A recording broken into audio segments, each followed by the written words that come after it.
ഇവൻ ഉറങ്ങി എണീക്കുമ്പോൾ തന്റെ അടുത്തൊരു പെൺകുട്ടി കിടക്കുന്നത് കണ്ട് ഷോക്കാവുന്നു. അത് മാത്രമല്ല അത് വേറെ ആരുമല്ല, അവന്റെ ബെസ്റ്റ് ഫ്രണ്ടിന്റെ അനിയത്തി ലിന്നാണ്. അപ്പോഴാണ് രണ്ടുപേർക്കും കഴിഞ്ഞ ദിവസം പാർട്ടിയിൽ നടന്ന കാര്യങ്ങളെല്ലാം ഓർമ്മ വരുന്നത്. പക്ഷെ അപ്പോഴേക്കും ലിന്നിന്റെ ബ്രദർ കിം കതകിൽ തട്ടാൻ തുടങ്ങുന്നു. അതുകൊണ്ട് ലിൻ വേഗം തന്നെ അവനെ ബെഡ്ഷീറ്റ് കൊണ്ട് മൂടുന്നു. നോക്കുമ്പോൾ കിം അകത്തേക്ക് വന്നതും ബെഡ്ഷീറ്റിനടിയിൽ 4 കാലുകളുള്ളത് നോട്ട് ചെയ്യുന്നു. എന്നാലും ലിൻ അത് തന്റെ ഫീമെയിൽ ഫ്രണ്ട് ആണെന്ന് പറയുന്നു. പക്ഷെ കിം അത് വിശ്വസിച്ചെങ്കിലും പ്രശ്നം അവിടെ തീരുന്നില്ല. കാരണം അവൻ റൂഫ് ശരിയാക്കാൻ ആള് വന്നിട്ടുണ്ടെന്ന് പറഞ്ഞ് ഫ്രണ്ടിനെ ഉണർത്താൻ പറയുന്നു.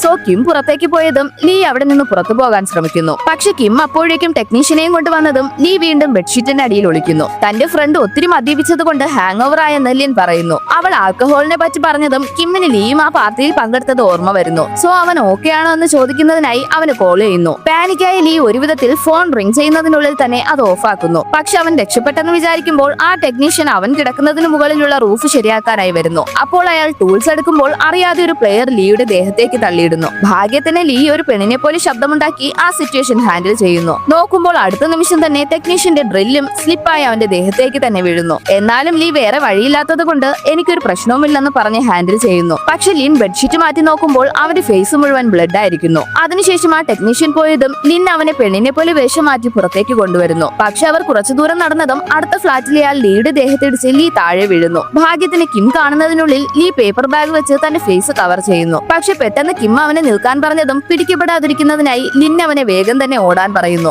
നോക്കുമ്പോൾ അതിനുശേഷമാണ് മനസ്സിലാവുന്നത് താഴെ വീണ തൊപ്പി കൊടുക്കുന്നതിനായാണ് കിം അവനെ വിളിച്ചത്. പക്ഷെ അതറിയാതെ ഓടാൻ തുടങ്ങിയ ലീ വഴി അറിയാതെ അങ്ങോട്ടും ഇങ്ങോട്ടും ഓടി അവസാനം ബാൽക്കണിയിൽ നിന്ന് താഴേക്ക് ചാടുന്നു.